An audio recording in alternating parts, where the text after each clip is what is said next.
क्या परिवार गरीब है इसलिए नहीं सुनी जा रही है? क्या परिवार दलित है इसलिए नहीं सुनी जा रहा? फिलहाल 72 घंटे हो चुके हैं साहब, खैर अभी तक कुछ पता नहीं चल पाया है। आखिर क्या ये परिवार ऐसे बिलखता रहेगा, रोता रहेगा? फिलहाल इनके भाई हैं, बात करेंगे। क्या अभी तक पुलिस प्रशासन से क्या मदद मिल पाई है आपको? कुछ नहीं मिल पाई है। अभी तक कुछ मदद नहीं मिल पाई? कुछ नहीं। जैसे कि 72 घंटे हो चुके हैं, अभी अभी तक आपको कुछ पता नहीं चल पाया है? नहीं अपन कई पापा दौड़ा तो 1 किलोमीटर गए, बहुत गोरा हमार बच्ची पता ना आयला कहाँ बाटी। अरे मोरे रमुआ रे,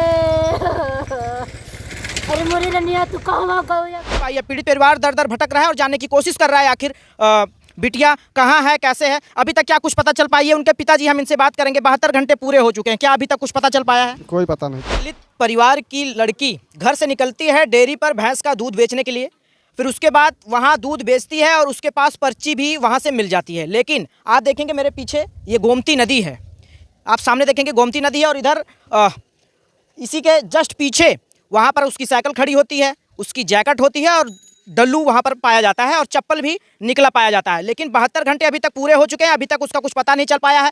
हालांकि आप देखेंगे बीएसपी के पार्टी के जिला अध्यक्ष आ चुके हैं पीड़ित परिवार से मिलने के लिए। जैसा कि अभी तक कुछ जानकारी नहीं मिल पाई है। पीड़ित परिवार दर दर भटक रहा है और जानने की कोशिश कर रहा है आखिर बिटिया कहाँ है, कैसे है। अभी तक क्या कुछ पता चल पाई है? उनके पिताजी, हम इनसे बात करेंगे। 72 घंटे पूरे हो चुके हैं, क्या अभी तक कुछ पता चल पाया है? कोई पता नहीं चला सर। प्रशासन भी नहीं आई अभी? प्रशासन आज आई है सर। क्या कुछ खोजबीन मचाई कि नहीं? नहीं, कुछ नहीं किए। वो लोग आकर पुल पे खड़े हैं, कुछ वो लोग नहीं किए। आप लोगों ने कोशिश की खोजवाने की? जैसे कि आप लोगों की शंका जा रही है यहाँ पर वो कूदी होगी, तो क्या किसी से खोजबीन मचवाई इसमें कि नहीं? एक आदमी आया था, वो देखा निकल करके, उसमें देखा है, लेकिन वो बूढ़ भी नहीं पाता है, उसके सर में चोट लगी है। अच्छा, प्रशासन के लोग इसमें खोजवाने की जरा सा भी मदद नहीं की क्या? नहीं, कोई मदद नहीं दी है। बहुजन समाज की पार्टी के जिला अध्यक्ष हमारे साथ मौजूद हैं और पीड़ित परिवार से मिलने के लिए आए हुए हैं। जैसे कि 72 घंटे पूरे हो चुके हैं, लेकिन अभी तक कोई न्याय नहीं मिल पाया, कोई जानकारी नहीं मिल पाई है। बात करेंगे सर, पीड़ित परिवार आज अभी 72 घंटे पूरे हो चुके हैं और परिवार बेहद गरीब है और खोजबीन मचा, लेकिन अभी तक कुछ पता नहीं चल पाया है। देखिए, ये बहुत ही दुखद सूचना है, घटना चाहे कह लीजिए, जो भी है। जिस तरह से आज 3 दिन हो गया, घर परिवार के लोग, भाई आदमी सहारा लेता है कानून का ही। तो थाना पे जैसे सूचना, भी लोगों को मैंने सूचना लिया तो पता लगा कि सूचना थाने पे दिए गए, थाने वाले आए और कह रहे हैं कि अपने नात रिश्तेदार में पता करो, कहीं चली ना गई हो।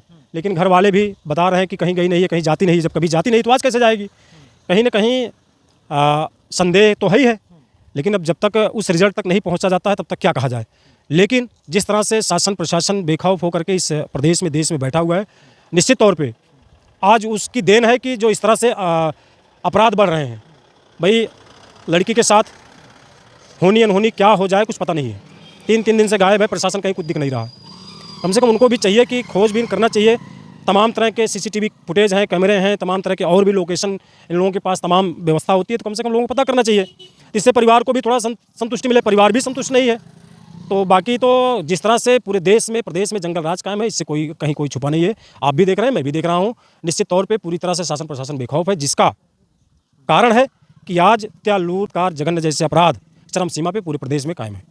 पीड़ित परिवार का कहना है कि एक बार उनकी संतुष्टि के लिए इसमें एक गोताखोर उतारा जाए इस नदी में, उस बिटिया की खोजबीन मचानी जानी चाहिए। ये तो मैं कह रहा हूँ कि कहना ही नहीं चाहिए किसी को। ये खुद प्रशासन को एक्टिव होना चाहिए कि जब उस बच्ची का स्लीपर, साइकिल, दूध का डल्लू, दूध की पर्ची नदी के किनारे पे मिला है तो संदेह बस हो सकता है कि बच्ची किसी आवेश में आकर के यदि नदी में कूदी हो तो उनको खुद एक्शन लेकर के प्रशासन को कि NDRF की टीम को बुला करके उनको चेक कराना चाहिए। ये कहने की बात नहीं होती है। जब ये ऐसा करेंगे तब कहीं ना कहीं रिजल्ट सामने आएगा और परिवार भी संतुष्ट होगा।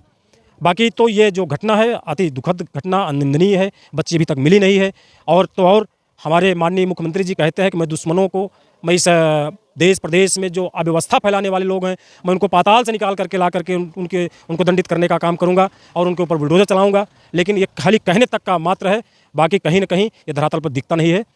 जिस तरह से आप देख रहे होंगे कि जो गलत प्रवृत्ति के लोग होते हैं या जो कानून को ताक पर रख करके रोड पे फर्राटे भरते हैं, वो मौज मस्ती करते हैं, और जो सही आदमी होता है वो कहीं ना कहीं दंडित किया जाता है, कहीं ना कहीं वो सलाखों के पीछे भेजा जाता है। ये व्यवस्था है कानून की। सर, परिवार अपने आज से बिल्कुल टूट चुका है। आप मौके पर आए हुए हैं, पीड़ित परिवार के साथ साझा करेंगे, उसको किस तरीके से आप कैसे उतरेंगे खरा? मैं परिवार के साथ खड़ा हूँ। ये बहुजन समाज पार्टी पूरा खड़ा है। मैं जाति, धर्म, मजहब और समाज से बात नहीं करता हूँ। मैं एक मानव मनुष्य हूँ। मनुष्य के नाते मेरी बहुजन समाज पार्टी इस भारत देश के संविधान को मानने वाली है और इस बहुजन समाज पार्टी जो बाबा साहब के बनाए हुए संविधान को मानती है। संविधान में निहित सभी अनुच्छेद जो दंडात्मक रूप में जो उसमें कार्रवाई होती है, हम लोग उसका सहारा लेकर के परिवार के साथ खड़े हैं। और अभी हम लोग बात करते हैं, सीओ से भी बात करते हैं, एसओ से भी बात करते हैं, कप्तान साहब से भी बात करते हैं। यदि बात यहाँ नहीं सुनी जाती है तो परिवार को लेकर के हम लोग आईजी डीआईजी से अपनी बात को रखेंगे, डीएम से मिलेंगे। नहीं भी सुनी जाती है तो हम लोग कोर्ट का दरवाज़ा परिवार के साथ खड़े होकर के खटखटाने का काम करेंगे और परिवार को न्याय दिलाने का काम करेंगे। ठीक सर, धन्यवाद। क्या परिवार गरीब है इसलिए नहीं सुनी जा रही है? क्या परिवार दलित है इसलिए नहीं सुनी जा रहा? फिलहाल 72 घंटे हो चुके हैं साहब, खैर अभी तक कुछ पता नहीं चल पाया है। आखिर क्या ये परिवार ऐसे बिलखता रहेगा, रोता रहेगा? फिलहाल इनके भाई हैं, बात करेंगे। क्या अभी तक पुलिस प्रशासन से क्या मदद मिल पाई है आपको? कुछ नहीं मिल पाई है अभी तक कुछ मदद नहीं मिल पाई? कुछ नहीं। जैसे कि 72 घंटे हो चुके हैं, अभी तो अभी तक आपको कुछ पता नहीं चल पाया है? जी नहीं। तो आप प्रशासन से क्या मांग करेंगे? मैं यही मांग करूंगा कि इसको गोताखोर को बुलाया जाए, एक बार चेक किया जाए बस। क्या कोई प्रशासन आपसे फोन से बात किया? कल रात में फ़ोन आया था तो बोला 6 का 7 का जो मार्कशीट है उस मेरे पे सेंड करो। जितेंद्र सिंह अभी आए थे, वो चले गए, तब से अभी कोई नहीं फ़ोन फान किया है। सबसे कोई मदद नहीं मिल जी पाई? नहीं। अभी कुछ पता भी नहीं चल पाया है। अभी आप लोगों ने इस नदी में जो है किसी को बुलाए थे आप लोग जो है खोजने के लिए? क्या मेरे रिश्तेदार थे वो, मेरे मौसा हाँ ये हैं, और मैं भी छलांग लगाया था, बहुत ज़्यादा गहराई था। इसके लिए उसका सर में चोट लगा था, वो बोले मेरे बस का बात नहीं है अकेला। कुछ पता नहीं चला? जी नहीं। आप देखेंगे तो जो नदी में ढूंढ रहे थे वो यही भाई साहब हैं, इनसे बात करेंगे। भैया एक मिनट समय देंगे आप? ये अभी आप खोज रहे थे तो क्या कुछ पता चल पाया? नहीं, हमें तो नहीं पता चला, लेकिन उतना नीचे हम नहीं जा पाए क्योंकि थोड़ा सर में चोट भी हमारे लग गई है, देख लीजिए। और नीचे झाल झंगड़ है, उसमें कांट भी हैं, इसलिए ज़्यादा नीचे तक हम नहीं जा पाए। ये इतना लेकिन संभव हमको लग रहा है कि अगर गोताखोर आ जाएगा तो उतना नीचे जाके वो पता लगा सकता है। अच्छा, जैसे कि 3 दिन हो चुका है, तो क्या वो जो नीचे लाश होगी क्या वो ऊपर आ सकती है? नहीं तो अगर 3 दिन में? 3 दिन में तो आ सकती है ऊपर, लेकिन अगर कहीं फंसी नहीं होगी तो। जैसे ये ठंडा पानी, ठंड का मौसम है, 3 दिन में क्या वो 100 ऊपर आ सकता है? हाँ, आ सकता है, आ सकता है। 3 दिन में तो 100 ऊपर आ सकता है। गर्मी होता 2 ही दिन में आ जाता। अच्छा। ठंडी की वजह से नहीं 3 दिन लग सकता है, लेकिन अगर वो कहीं अगर फंस गई होगी झाल झंखड़ में तो कैसे आएगा? नहीं आ सकती ना। तो आप लोगों को शंका क्या लग रही है इसमें? क्या वो मतलब मिल सकता है या कैसे? नहीं, लड़की के पिता को तो एकदम भरपूर 100% शंका लग रही है कि मिल सकती है। तो आपके बस की बात नहीं, आप इसमें नहीं, हमारे बस की बात नहीं। जितना हमारी हिम्मत थी हमने लड़ाई, हमारी हिम्मत हार गई। 1-1.5 घंटा हमने पानी में था बस। हालांकि ये पीड़ित परिवार है। अगर पीड़ित परिवार को आप न्याय दिलवाना चाहते हैं तो इस वीडियो को ज़्यादा से ज़्यादा शेयर करें, अधिकारियों तक पहुँचे और इस पीड़ित परिवार को न्याय मिल सके। नमस्कार।